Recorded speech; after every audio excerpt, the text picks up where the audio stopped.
Last year, the BBC invited a community of Benedictine monks to take part in a unique experiment. They agreed to share the rigours of monastic life with 5 outsiders for 40 days. The monks believe their ancient tradition has something of deep value to offer the modern world, and they wanted to prove it. We find that people say to us that they've got more and more of all these superficial pleasures in life, and yet at a deeper level, they're not happy. We believe that what we're offering is in fact the answer to that dissatisfaction with life. Dedicated to spiritual growth through prayer, meditation and harmonious communal living, the monks live by strict rules set out by St. Benedict 1500 years ago. The 5 men, from very different backgrounds, were selected by the BBC from hundreds of volunteers. None share the Roman Catholic beliefs of the monks, but each is willing to undertake a genuinely open search for spiritual meaning. I introduce Abbot Christopher, who is the superior of the community. All agreed to leave behind family, friends and careers, and to forsake the outside world for 40 days and 40 nights. Nicholas. The group spent the first 2 weeks trying to get used to the daily monastic routine of prayer, meditation, manual labour, and religious instruction. The shock of entering the monastery is over. The challenge now is to discover whether this ancient vision of mankind's place in the world has anything valuable to teach 5 modern men.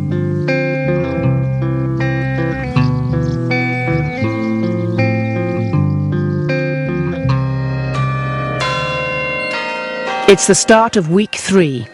Today, like every day, begins with prayers at 6:20 in the morning. The new residents all face personal challenges. Gary McCormick is 36, single, and works as a painter and decorator. He's a committed Christian. But since arriving, his troubled past has regularly invaded the present. Brought up in Northern Ireland, he joined the Protestant Ulster Defence Association at 18. I was caught up in it, and I loved the whole orange marches. I loved the 12th of July. I loved the bands. I loved the UDA. I really did. Gary was accused, he says falsely, of firebombing a shop, then vandalising a Catholic home. He was in and out of prison until he found God 13 years ago. I was on the way to my death when I received faith, because I'd just been taken away by 4 men from Northern Ireland to have a punishment beaten, and I thought they were going to kill me. Lying in the footwell of the back of a car, that's when I asked Christ into my life. Gary left Northern Ireland but continues to struggle with alcohol and low self-esteem. He's hoping that his time in the monastery will help him come to terms with who he is. I really hope that I can look at this stuff and face it full on and believe for a change. That I am a person with worth, that I am a person with esteem. And I hope that I can start to believe it about myself. Nick Buxton is 37, single, and studying for a PhD in Buddhist theology. He was brought up as an Anglican, but struggles to believe that Jesus is the Son of God. He respects the monastic way of life, but is not sure it always makes sense. When I'm feeling a bit dark and negative, I sort of look and I think, come on. 20 single men living together like this, that alone is bizarre, by any standard. You have to find some way of judging whether actually this is completely nuts, or whether actually it's the only truly sane way to live. Anthony Wright is ambitious and successful and believes in some form of higher being. During his first 2 weeks in the monastery, his spiritual search has been hampered by a reluctance to open up to the group.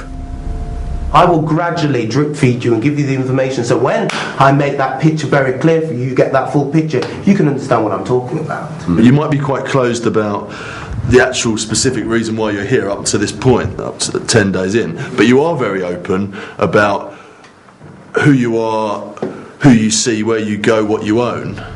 Anthony was brought up by his grandmother and still struggles to come to terms with his mother's absence. He is now willing to open up about his past, but only in private conversations with monks. I feel as if I spent my childhood crying all the time. I was very sad all the time. So this me, who I am, I created this person in order to get away a lot of the pain, because half of my friends wouldn't even drink, they wouldn't even know any of this. They'd be like, what?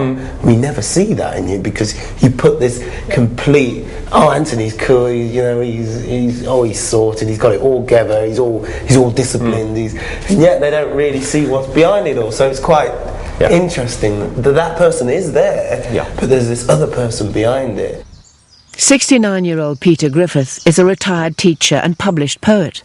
He's married with children and wants to re-examine the Christian faith of his childhood. When we first came in, it didn't make sense what we were doing. There didn't seem to be anything other than we had to fit into this pattern. It was slapped on us like an army recruit almost. You fall asleep in the afternoon. I thought, really, this is just going through ritual, and even felt it might be a bit empty. But actually it isn't. Tony Burke, the last of the five, is 29 and works in advertising in London. Most recently, he's been writing scripts for a sex chat line. He's a non-believer, open to finding true meaning in his life, and not averse to challenging the monks. You know, I'm not a bigot. I want to be convinced. If they can't convince me, I'll just go away from this thing unconvinced. You know, that's my challenge to them, and in return, their challenge to me. Tony has become increasingly eager to immerse himself in the spiritual life. I really want to get this. For God's sake. I really want to get this. I sat in church tonight and I was screaming in my head. I was really shouting at God. I was like, fuck everybody else. For Christ's sake, I'm sitting here in your fucking church. Just fucking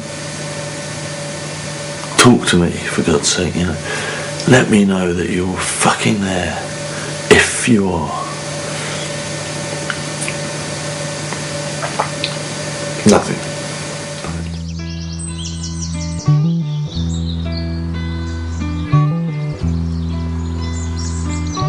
Monastic novices may take several years to overcome spiritual doubts. The monks only have their guests for another 4 weeks. The abbot decides to raise the tempo. They've got into the routine. They've now got some intellectual understanding of the values of that routine. I think the challenge now is for them to embrace those values at a deeper level.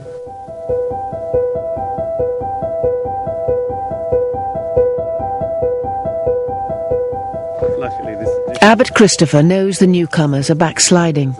He's particularly concerned that they regularly fail to observe silent meditation, which is essential to spiritual growth. To remove temptation and avoid distraction, he's invited them to abandon their mobile phones and personal stereos. I thought, you're going to give yours. What? You said no at first. I've thought about it. I'll go and get mine. I'm actually going to keep mine. Yes. And the reason why I'm going to keep it is because I'm going to be strict enough to be able to just use it for the alarm. And I feel that if I keep it myself, then I'll be adult enough to know that I shouldn't use it. Okay. Tempted to use it. Right. Just turn it off so you can't read any secret stuff. A few bits of stuff in there I don't want you to see of it. That's tantalising. Once the meeting is finished, Tony decides to confess that he's reached a stumbling block. Oh, wow. I'm going to keep hold of the one I'm reading. So, It's all right, you need a bit of relaxation, I know. Yeah. Right, and the walk, and that thing? Yeah. Wow. You can have headphones if you want. No, sorry. If you want to use it. But no, he's, they're nice to have these things, but there is a tendency to kind of shut your door and just lie in your bed like a 15-year-old and just listen to music and read your books. And, which kind of leads me on to what I was going to talk to you about, was the fact that kind of I've gone off the boil a bit. Yes. Right. Because the first 2 weeks, it was like coming out after, coming round one, all like fists flying, you know, and I feel that I've kind of exhausted myself a little bit, and I'm sitting in my corner thinking I don't really want to be a boxer anymore. I just wondered if you could give me any kind of advice on sort of like how to go headlong straight back into it, or maybe not headlong, maybe to pace myself a bit. To find your breath for round two. Yeah. After a while, the mystique wears off, yeah, and you start to discover that you're an ordinary person and that monks are ordinary people, yeah, and that there's not quite as much mystique about it as there was at first. No, because it just becomes part of your new routine, doesn't it? Exactly. So what I then say is, now this is the really important moment, because you're going to move from the mystique to the mystical, right, the truly mystical. And the gateway into the truly mystical is demanding. But if you can make the assumption that God wants to say something to you, you may suddenly catch with the ear of your heart an echo of something being said to you. Yeah. Now, that's a process of waiting. All that you should anticipate happening in the 6 weeks is that you will leave knowing you have begun a spiritual journey that will last you a lifetime. Yeah. And what you need to do now you've arrived at this really good point.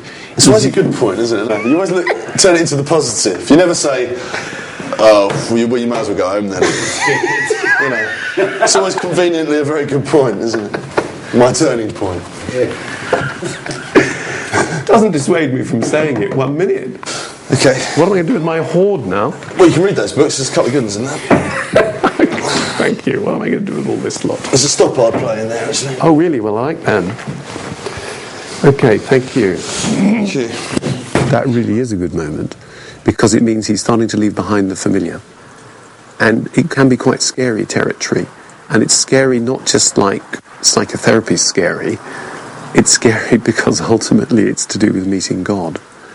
And that can be scary as well. So, but I hope that they'll feel enough confidence and support to realise that actually it's going to be okay, because it's going to be something to do with love. And while that may be a little bit difficult at first, actually, when you start to let go into that, it's deeply engaging and endlessly inviting. The monks insist there should be no relaxation of the daily routine. The group must still attend matins each morning at 6:20. All make it on time, nearly every morning. Matins is followed by 5 more services: Lauds, midday prayers, Mass, Vespers, and finally Compline at 9 p.m. In between, they must observe periods of silence. In the mornings, they study, then practice Tai Chi, meditation or contemplative reading. They eat almost every meal in silence, and after lunch, there is manual work. Hey, Gary, we can, because you like chopping things up, we can get on the box. This afternoon, Gary, Anthony and Peter are being supervised in the garden by Father James. We've got some extra... He became a monk in his late 20s, giving up a career in teaching and the possibility of marriage. You see, just turn it over, it turns over quite nicely, and then get these rootsing out. I just love the life. The most difficult thing, now here we go, the most difficult thing is trying to live in a community of guys. Yeah. I mean, that is the most difficult thing.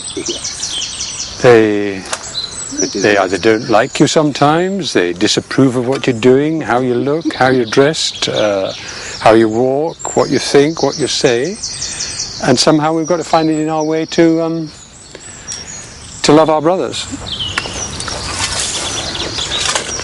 Obviously, you said at one point, once you were in here for 4 years, you thought about, you know, am I going to get married, blah, blah, blah. The chastity thing. Oh, the chastity thing! How do you guys deal with that? Because, I mean, come on.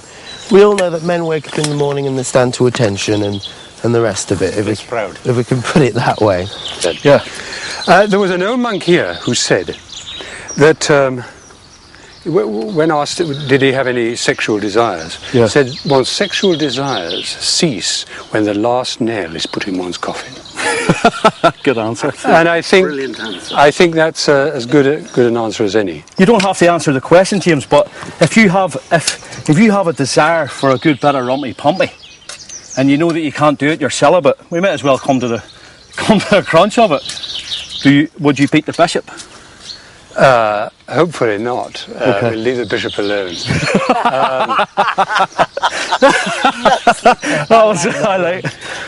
Good answer. Get on with it. But I think it's a good question. Yeah. How many other monks have you asked the question? You're the first one. All right, okay, good. Well, let's go for it then. Yeah. There's something troubling us, I think, if we indulge in masturbation. And if we do, then What do you think let's forget about it and get on with the one's day the next day. What do you think that something is? Just your interpretation of what it is. I would say some trouble in the trouble in the spirit, some spiritual trouble, some difficulty, some unresolved issue.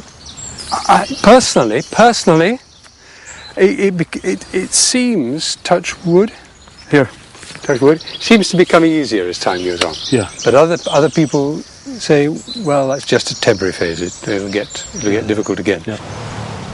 The rule of Saint Benedict demands that each person submit to the needs of the community. Transcending the ego is central to spiritual growth.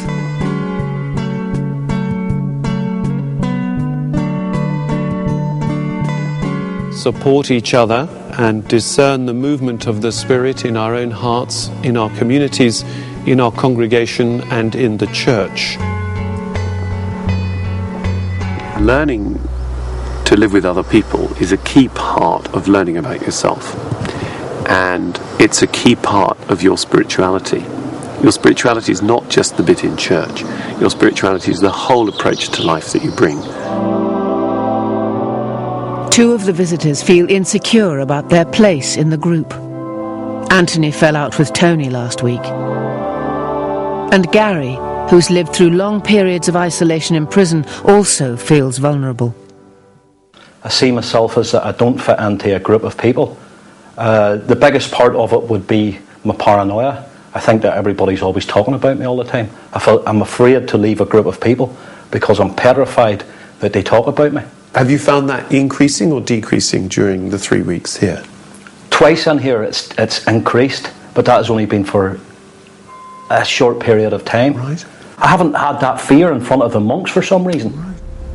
Gary seems to thrive on sharing difficult experiences in a supportive atmosphere. He's frustrated that Anthony resists opening up. I feel that he's feared to let down his defences in here, that he's got a lot of facades and masks up, and he doesn't seem to want to let any of them down. And I struggle with that there. I just don't see why I have to tell you everything about me so quickly, because I've just found too often in the past you tell people too much about you, they have ammunition against you basically, and sorry, but that's the world we live in. People are like that, so I tend not to give anybody anything, or try not to. Gary's antipathy towards Anthony looks set to disrupt the harmony of the whole group. His feelings erupt during an apparently innocuous daily religious discussion. First, he takes exception to the Roman Catholic approach to the Bible.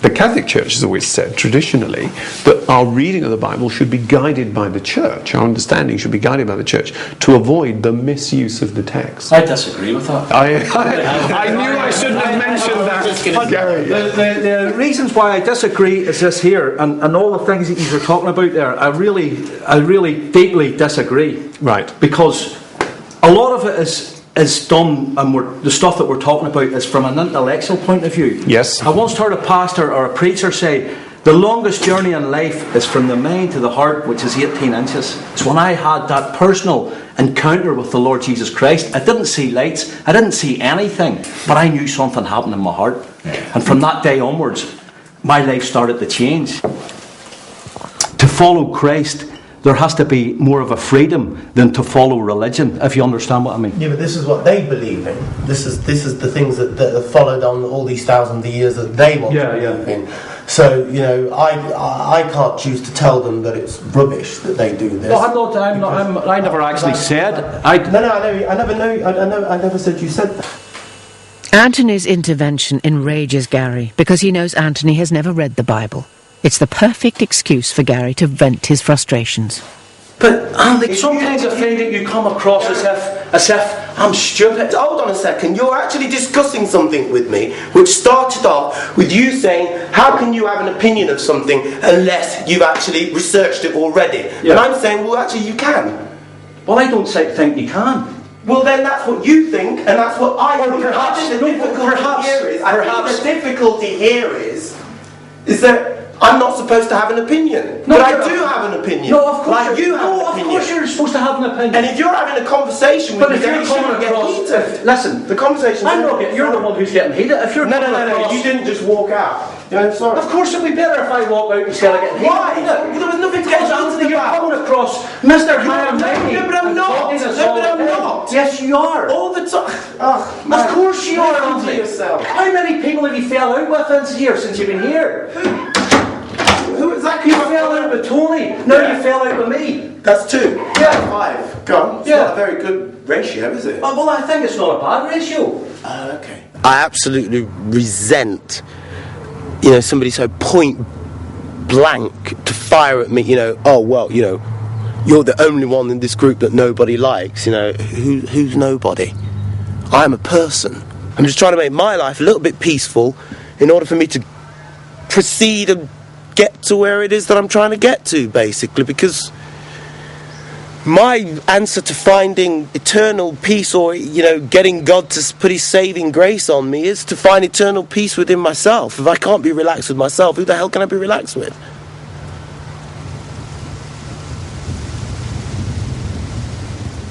Each of the guests has chosen a monk as a spiritual mentor, and Anthony seeks guidance from his, Father James. Anthony's been ignoring Gary and Tony. So the kernel of it is that somehow they've got a down on you. Yeah? You want to put it like that? I'm not particularly bothered. But is that where we are? I mean, that's the word. What about you said you're not averse to humiliations? Well, I'm not. All right. What about this then?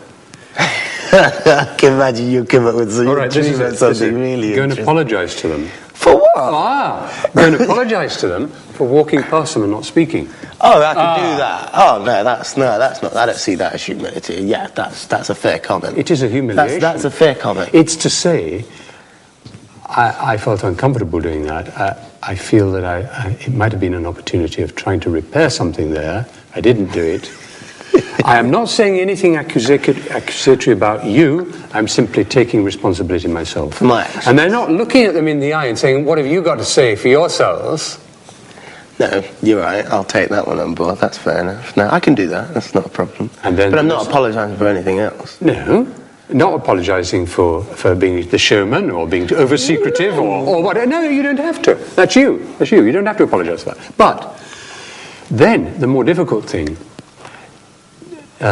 this is the great moralizer now, the great religion man, to find, are you going to be able to find any love in your heart for them?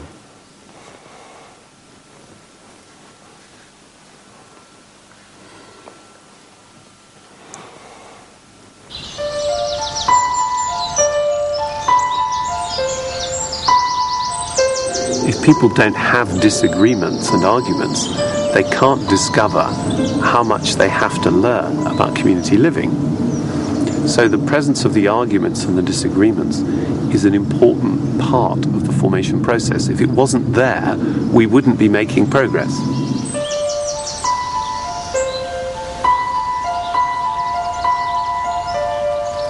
Steps? Anthony takes the initiative and gives the monastic approach a try.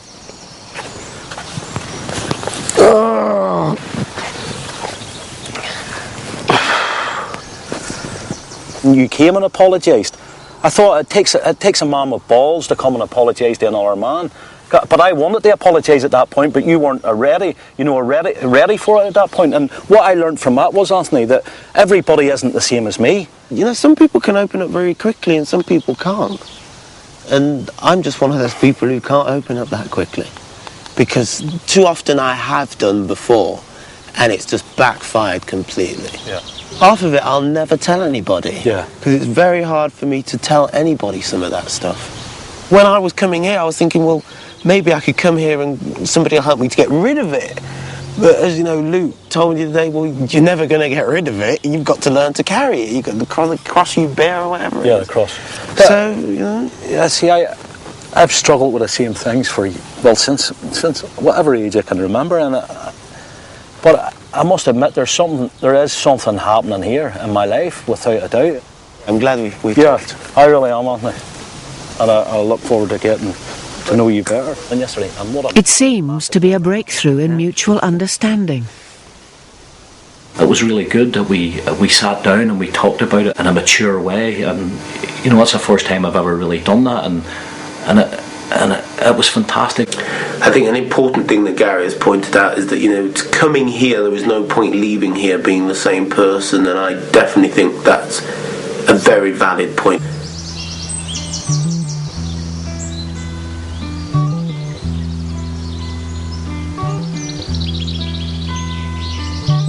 Now the confrontation is resolved.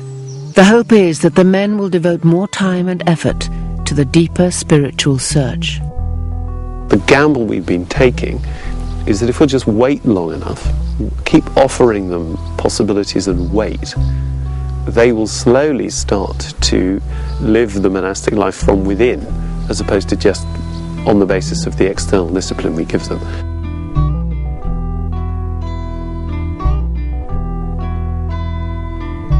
Tony's latest problem is purely physical. He's injured his leg out running. You know, it's only something very small. It's not to the knee. Oh, God.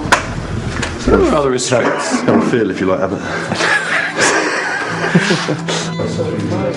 As the weeks go by, the men's relationships with the monks grow closer. Your words are words of wisdom. You're a real beacon to us. Yeah. You know, it works both ways. Yeah. It works both ways. Yeah. You've brought a tremendous amount to this house. You've brought so much energy to this house, and you've set it on fire in a way that you may never be able to recognise. The monks decide it's time for the group to think about some of the central questions of Christian faith. Begins with S, and Gary's got it right. Sin. Sin. If Jesus is a divine person, then not surprisingly, when he dies, the post-death presence, the post-death memory is greater than just that of an ordinary person. The first result, Eve starts blaming Adam, and Adam starts blaming the snake. You know, it all goes wrong. The relationships break down. The feeling that everyone is wrong except those in your own wee group. Envy, drunkenness, wild parties. Well, you've just described me pretty well. And all of us, that's the whole point. Yeah. And all the disciples before they... I think I'm too far gone, guys. Changed that's a good... Well, that's what we thought, but, you know, we're just doing it. Just giving you one last chance, you know. Who can live up to the precedents set out in the New Testament and in the Bible? The answer is nobody can. Exactly. But there is a difference between saying nobody can, so I'm not going to try, and saying nobody can, and I believe that the Spirit of Christ can get me towards it. And what effect are you having on human beings when you tell them they're sinners? You're putting them down. If I say to you're a flawed human being, that doesn't put you down, does it? It might be good news, and say, then there's something we can do about it. No, I don't think it's good news at all. Why not? It's because he's saying you're starting off this on a big handicap, and this is the only way out. I'm a happy sinner. Up to a point. I know there are some things which, by necessity, by virtue of living in a big city and working in an industry, that some things would just be too much to try and change it all in one go. That's summed up in a beautiful phrase of St. Augustine, who famously said, "Dear Lord, make me holy, pause, but not yet." And I hear an echo of that in what Tony's saying. Oh God, come to our aid. Oh Lord, make haste to help us. Praise the Father, the Son, and Holy Spirit. The God who is, who was, and is to come, at the end of the ages. Hallelujah.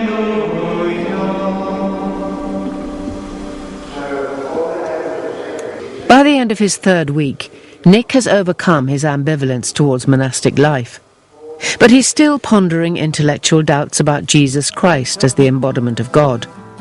Father Christopher wants him to get off the fence. Where go the shadows? Did they all just turn to light? Could you imagine yourself reading a passage of scripture like take up your cross and follow me, and that actually being for you a moment when you knew that that was God speaking to you, and having a deep emotional reaction which would change the way you lived your life? I could imagine it, yes. That's what I'm encouraging you to. Nick, can you believe that in the next 3 weeks you're actually going to find the page, get off the fence, make the choice, whichever of those images? 3 weeks, Father. I mean, you know, well, 38 years, and you're expecting me to do it in 3 weeks. Yeah, but the point I'm making to you, that's the whole point I'm making to you, is big decisions have to be made at a point in time. Yeah. The whole God thing again. Yeah. He's not going to let me get away with being a sort of non-realist, post-liberal, you know, whatever. But then, you know, he is the abbot of a Roman Catholic monastery, so...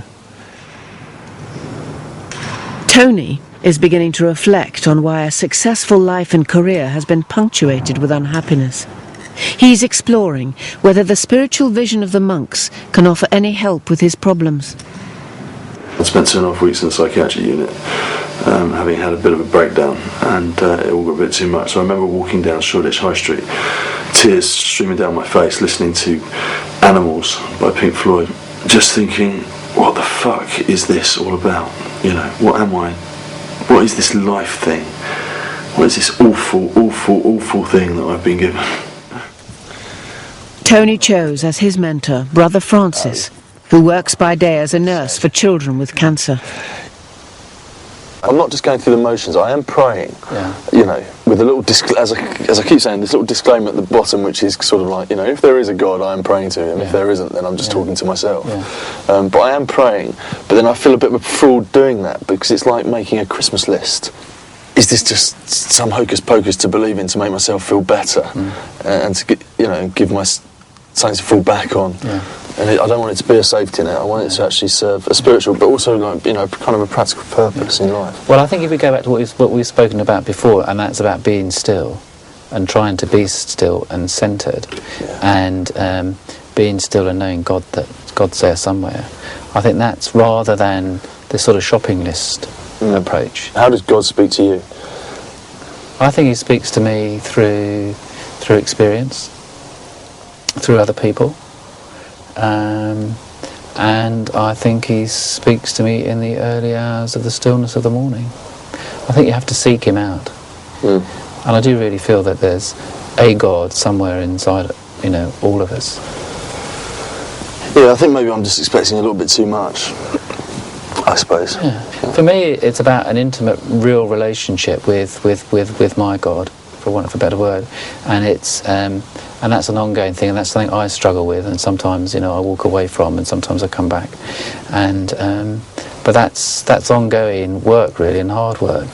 But it goes back to that picture of the potter, you know, of God creating, you know, Adam from the clay, and knowing that the potter never gives up on the clay. He's never going to give up on you, you know, and he's the only person that never gives up on you, even when you're giving up on yourself. It's halfway through their time here, and the abbot is worried about Peter. While happy that he enjoys analysing the religious texts, Father Christopher is keen that he should also engage with them on a personal level. Maybe those sad and angry psalms are going to help you to find a part of your inner world that you perhaps don't want to go to. Okay. I don't know what I mean by that. Does that ring any bells or not? In a way it does, yes, but I've been to the place I think you've talked about before I came here. I'm just asking myself all the time, is this really relevant to us now?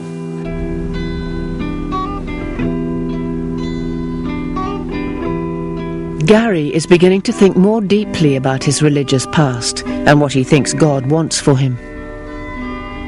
Many times I see God as a big God up there, you know, with a big stick, and every time I do wrong, he's ready to beat me, and he's ready to, you know, just shun me. I think God to him wears a black balaclava and gives punishment beatings to people who don't live up to the perfect image of Christ, and Gary will always be in fear of that. Gary's hope is that once he's come to terms with his past, he will be better equipped to get married and settle down. His fear is that God has other plans. I've got such a fear inside that I'm going to be asked to be single. And the fear, you know, it cripples me at times. And there's times I won't spend time with God just in case I hear that word, you have to be single. And it stops me. And so I was just asking, I'm not asking you for an answer, I'm asking you for what would you take from that? Because you were saying there it's good to ask the advice of other people. Absolutely. You're saying those scriptures came to you spread out over a long period of time, is that right? Yeah. Well, I would have thought that the crucial other person you've got to ask in that sense is a marriage partner. Yeah. I mean, I suppose the most simple answer would be if God presents you with a woman who you feel you should marry, then there's your answer. Yeah. And if he doesn't, then there's your answer.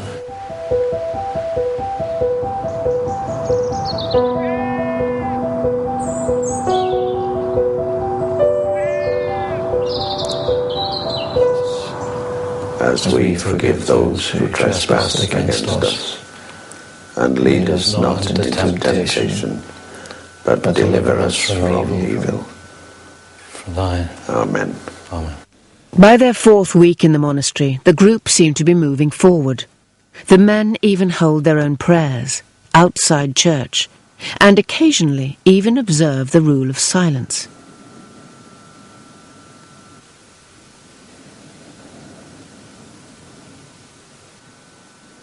Anthony feels his purpose for being here is becoming clearer.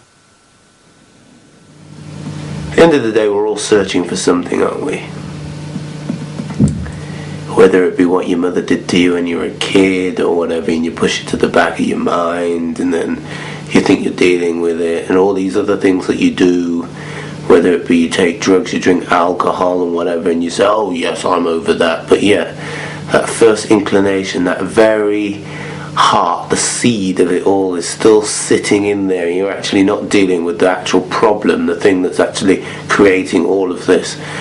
And I would hope that whilst being here, that's actually what we'd be dealing with what is the source of the problem, what that seed is, to eradicate that pain, get rid of that. Anthony's conversations with Father James turn continually to his unresolved feelings about his mother.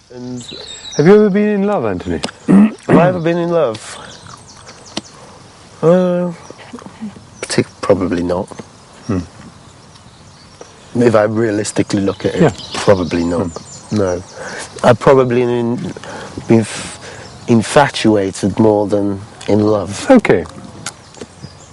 Why I come to that evaluation? Because you can't, I say again, you can't love anybody else until you love yourself, so no.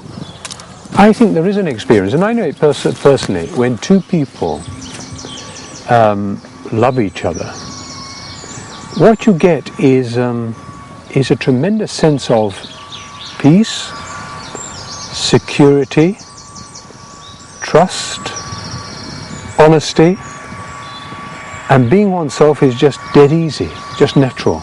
And we never forget that experience because it's so wonderful. I've spent most of my childhood, and God, I couldn't hear how angry I am now.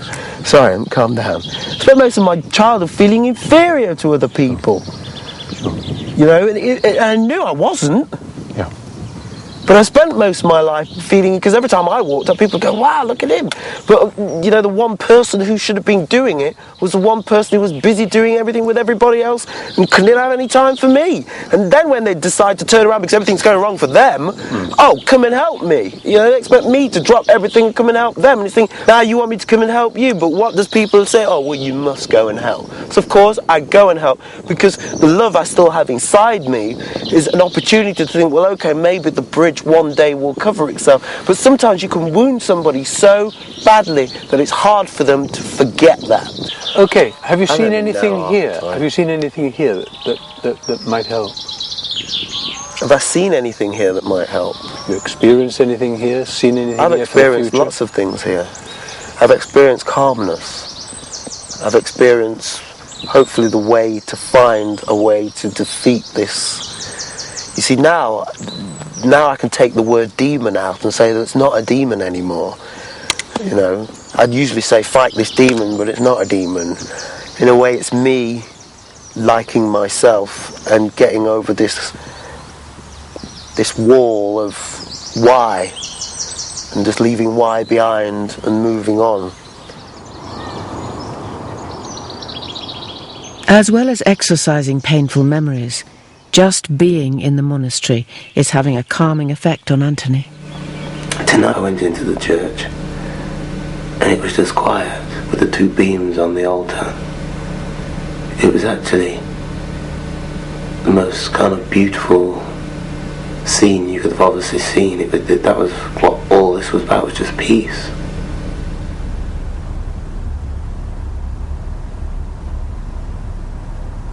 The stillness has also affected Nick. I've certainly found over the last few years that my meditation, my focus in life in general, has become very distracted and lost. And coming here, I've been able to snap right back into it. This is the heart of the monastic life, in here, in the middle of the night.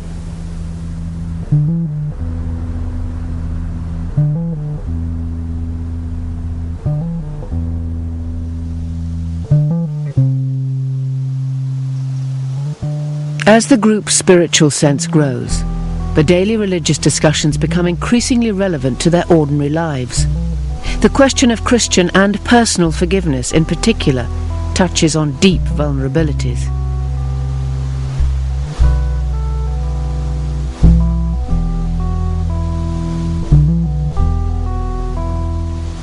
We've been looking at, partly this week, forgiving other people.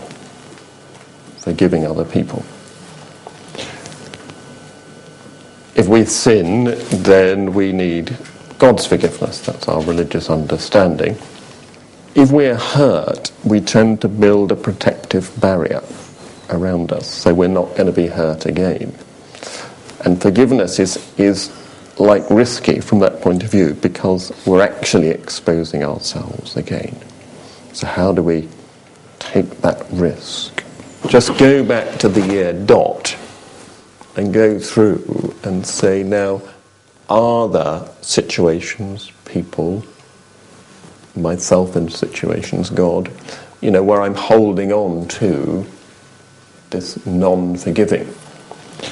I forgive people too easily because I naturally assume that I'm probably at fault myself, which is a psychological issue. If you always play yourself as the bad guy, then you're always going to forgive the other side of the argument, which is the good guy. Whereas that isn't necessarily the case. I can identify what Tony's saying, because many times I forgive people pretty quick because I thought I'm the one who's in the wrong all the time, because I'm the victim. We can sit here and say, you know, oh, poor me, I forgive people too easily because, you know, I could be the victim. But I'm aware of people in my life who do forgive quite quickly, but they have been at fault as well, basically. Sometimes it's easier for them to forgive in order to try and clear their own conscience. For the first time during his stay, Peter is moved to relate his experience in the monastery to his personal history. We were talking about forgiveness this morning, and Father Luke made a good suggestion. Might be something in our childhood. It immediately reminded me of being an evacuee I was about 3.5, 4. And it was a big blitz, December 1940, I think. I was sent to an aunt, inverted commas, in Rydvoil, and then my mother went away. And being a very small child, of course, I didn't understand her. So what did I have to forgive? I had to forgive myself for misunderstanding their motives. And part of forgiveness is forgiving yourself too, for being, for not realizing your real motives.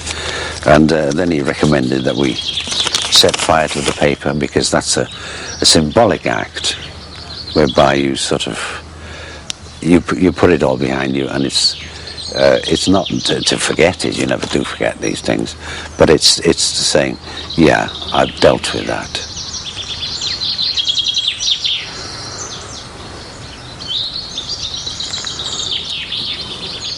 The past, just ashes.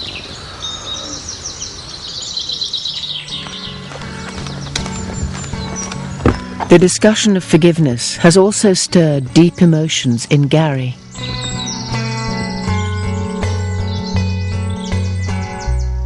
You know, I'm 36 now, and I obviously can't keep on living the way I'm going to live, worrying if Tom, Dick or Harry's talking about me down the road, or, you know, living the Christian life for a couple of months and hitting the drink for a couple of months, going and sleeping around with different women. To me, I just can't keep on living like that, because the ashamedness that comes with it, and the hypocrisy and stuff like that there, and the thoughts what I'm thinking that other people's thinking about me. I'll send me into a mental institution, or I'll have me hanging off a rope from a beam somewhere, because that is the reality of it, and I'm saying that from my heart now. I'm not saying it in any other way, but I'm meaning what I say. And for me, I have to get the breakthrough here.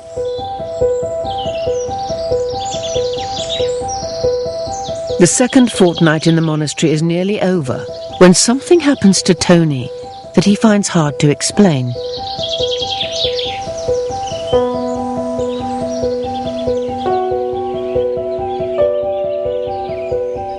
I had an experience today in the church, and I'm not really big on epiphanies or revelations, but I had a real feeling in the church today, totally unexpectedly, of kind of almost weightlessness. You know, I felt very floaty. I felt like a huge weight was lifted, physically lifted off my shoulders, and I felt quite fidgety and had butterflies, and I was incredibly happy. You know, it was a real moment of clarity. But I feel almost embarrassed saying it, do you know? Well, I can understand, because it's not something I would, you know, I can see that. Feel or say. But I can understand. What I'm saying back to you is that don't feel embarrassed by it, because that is a very normal experience of those who really want to take a first step in a life of prayer. It's that first step where you suddenly find, to your absolute amazement, something comes back. The lessons we have, the Bible study. It's not that I don't buy it. You know, I'm not trying to be deliberately controversial, but I'm still not completely. There's still a big gulf between me and wholeheartedly embracing those texts, like say Gary would. Yes. You know, chapter and verse. Yeah, I believe that. That's exactly how it happened. This is the Bible. It's a gift from God. Blah blah blah. You know, I'd much. It's going to take a lot longer to convince me on that. But what I would say is I wouldn't want to convince you in that way. I wouldn't want to get into that dialogue in your head in that way. But what I would say to you is, when I gave people the parable of the prodigal son to read, your very quick response to that was, when I said to you, read it now as a parable which speaks to you. Don't ask questions about, you know, the historical nature of it or whatever. Just read it as a parable for you now. And you said, well, it's obvious what the meaning is. I'm the prodigal son.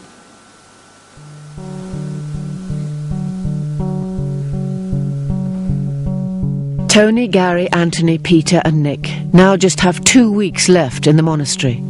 In the final fortnight, the spiritual journey would reach unexpected conclusions. You know, I think